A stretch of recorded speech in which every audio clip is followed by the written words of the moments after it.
As nossas reclamações, elas trazem em si um traço terrível de um pecado chamado inveja. Veja que aqueles trabalhadores, eles estavam no fundo, eles estavam, era com uma grande inveja. Eles reclamaram com o Senhor: nós aguentamos o sol do dia inteiro. E veja essa turma que chegou aí às 5 horas. Não tinha nem sol às 5 horas mais. Trabalharam 1 horinha, não deu nem tempo de suar a camisa.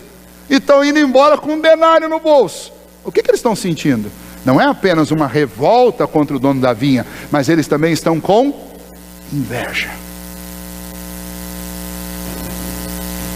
Mas se você voltar um pouco, quando o dono da vinha chamou essa turma das 5, veja a expressão de espanto. O que vocês ficaram fazendo o dia inteiro aí parados, sem serviço? E o que eles responderam? Eles foram preteridos. Ninguém deu contrato para eles, ninguém deu serviço para eles. Não está em questão aqui se eles eram bons ou maus trabalhadores, porque esse assunto não é referido em relação a nenhum, nem a turma das 6, nem a turma das 9, nem a turma do meio-dia, nem a turma das 3.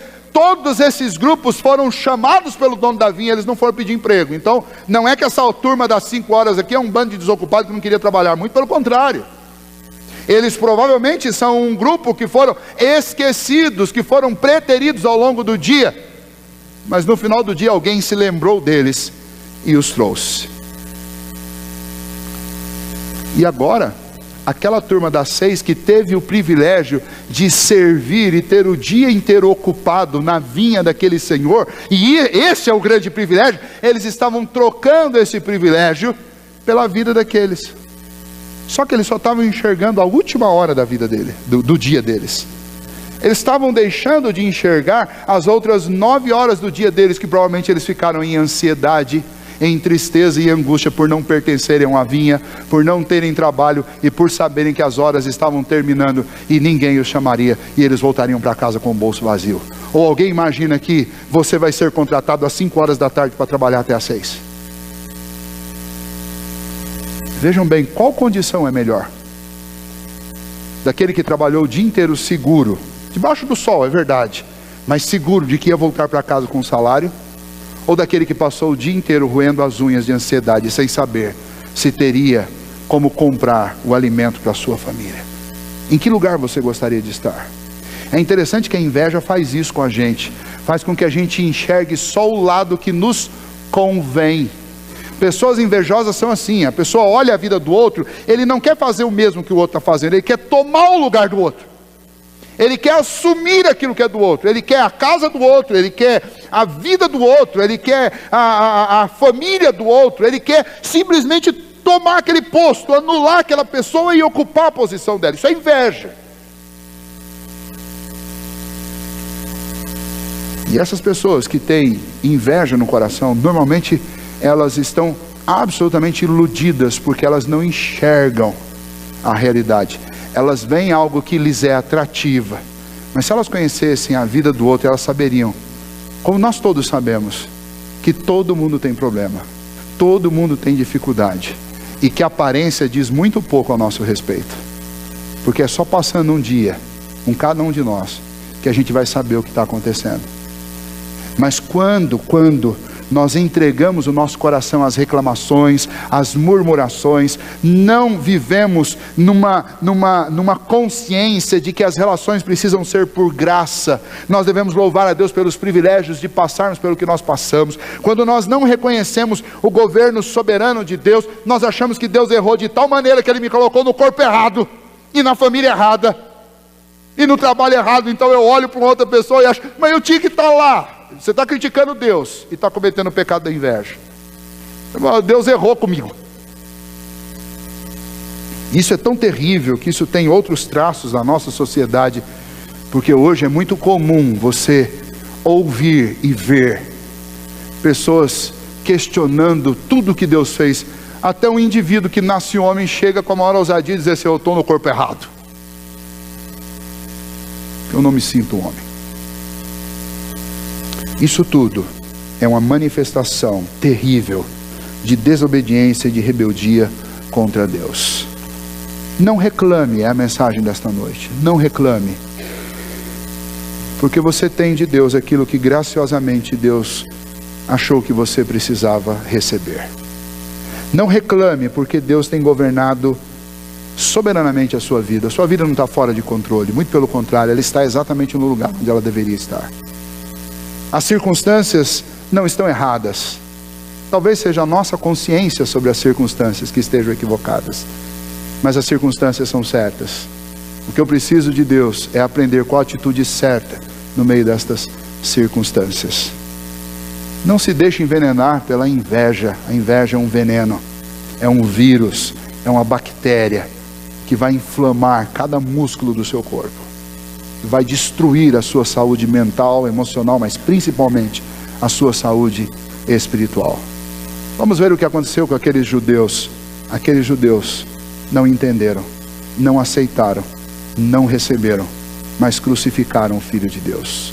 Deus converteu o mal em bem para a nossa redenção. Mas o apóstolo Paulo, falando sobre os seus patrícios lá na carta aos Romanos, ele diz: eu queria eu mesmo me tornar maldito. Ou seja, eu preferia que Deus me mandasse para o inferno, mas salvasse o meu povo. Porque o meu povo não viu. Tendo ouvidos, eles não ouviram. Tendo olhos, eles não viram. E ele ora e pede a Deus que Deus tenha misericórdia e salve os seus. Mas ele não deixa de considerar que Deus salva.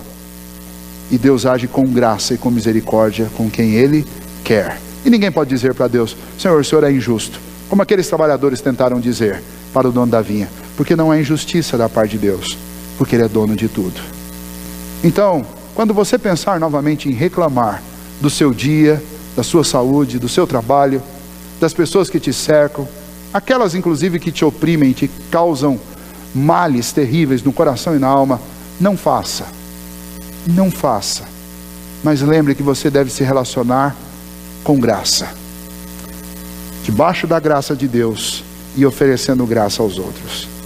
Você deve reconhecer que se está acontecendo com você é porque Deus tem um propósito com isso. E se não servir para nenhuma outra coisa, mas servir simplesmente para que você seja humilhado na presença de Deus e não se torne um arrogante, presunçoso ou invejoso, como nós vimos, já está bom demais. O lugar seguro da nossa vida, nós vimos isso pela manhã e cantamos aqui, o lugar seguro da nossa vida é em Deus. E vejam como é lindo isso. O lugar seguro para aqueles trabalhadores era na vinha do Senhor. Por quanto? Não importa por quanto. O que importa é fazer parte deste trabalho, desta seara na vinha do Senhor. Esse já é o grande privilégio. Quem reclamou do 1 denário não entendeu nada. Não entendeu que eles tiveram um dia maravilhoso, porque eles tiveram um dia na vinha do Senhor. O importante na sua vida, meu querido irmão e irmã, não é o quanto você recebe no final do mês. Não é o quanto as pessoas te elogiam. Não é o quanto você tem uma vida tranquila. Não é o quanto você já conquistou na vida. Os títulos que você tem. O importante na vida não é nada disso. O importante na vida é pertencer à vinha do Senhor. Este é o maior tesouro que nós podemos ter. Sermos chamados para fazermos parte da família de Deus. Este é o maior privilégio que você pode ter. Se Deus quiser nos dar alguma recompensa depois disso, Ele pode fazer e faz, porque Ele é gracioso. E a Bíblia promete que na eternidade Ele ainda vai nos presentear com galardões. Mas mesmo que Ele não desse nenhum deles, só o fato de pertencer a essa família já seria bom demais. Quando eu era criança, tinha um pastor bem velhinho na minha cidade, na igreja que eu pertencia, e ele, várias vezes ele falava na pregação assim, ele falava: eu não sei se eu vou ter galardão no céu, eu não me preocupo com isso, se Deus me colocar numa cabaninha no céu, eu não me importo, eu não quero morar num palácio no céu, eu só quero estar lá, porque só estar lá já vai ser graça demais para mim. Esse é o sentimento que deve ocupar no nosso coração. Eu não quero luxo, eu não quero ouro nem prata, eu só quero pertencer à vinha do meu Senhor, e isso é suficiente. Então não reclame, porque você já pertence. E se você ainda não pertence, eu tenho que te dizer um recado simples e objetivo de Jesus: creia nele, creia nele, de todo o seu coração, e você vai fazer parte desta vinha. Porque assim como o Senhor chamou a chamar gente, saiu a chamar gente às 6 da manhã, às 9, ao meio-dia, às 3 e às 5, Ele continua até hoje chamando pessoas como você para fazerem parte da sua vinha. Não é por mérito, é por graça, é por amor, é por favor. E Ele está aqui nesta noite e Ele te chama. Aceite o convite de Jesus. É para a sua salvação. É para a sua salvação. Vamos ficar em pé. Nós vamos orar, agradecendo ao Senhor.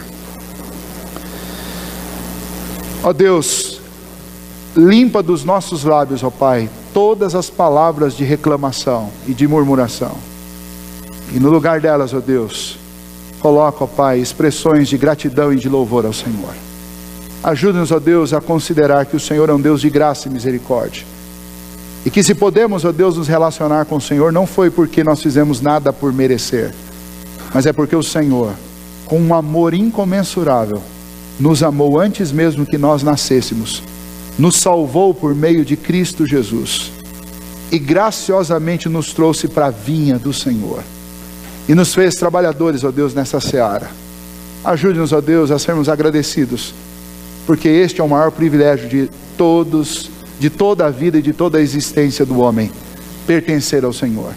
Ajude-nos, ó Deus, a calar os nossos lábios e não reclamar, lembrando, ó Pai, que o Senhor é dono de tudo, e tudo está debaixo do teu governo, e se algo acontece ou deixa de acontecer, é segundo a tua vontade, e a tua palavra diz que a vontade do Senhor é boa, perfeita e agradável. Então, ó Deus, nos perdoe das vezes que nós reclamamos das circunstâncias, e nos ajude, ó Deus, a adorar o Senhor e te agradecer por tudo que acontece na nossa vida, em tudo dar graças, como ordena a tua palavra. E Senhor, que a inveja não venha envenenar os nossos corações, mas que a gente confie no Senhor, e que a gente viva dignamente, de acordo com aquilo que o Senhor nos fez.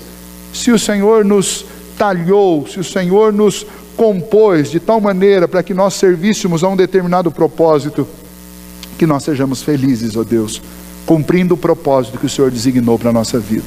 Que não haja em nós essa intenção maligna de usurpar aquilo que não é nosso. É por isso que Satanás caiu, porque ele quis o lugar que era do Senhor. E é por isso, ó Deus, que muitos de nós temos cometido pecado, quando nós não nos sentimos, ó Pai, satisfeitos com o que o Senhor nos fez e queremos ocupar o lugar dos outros.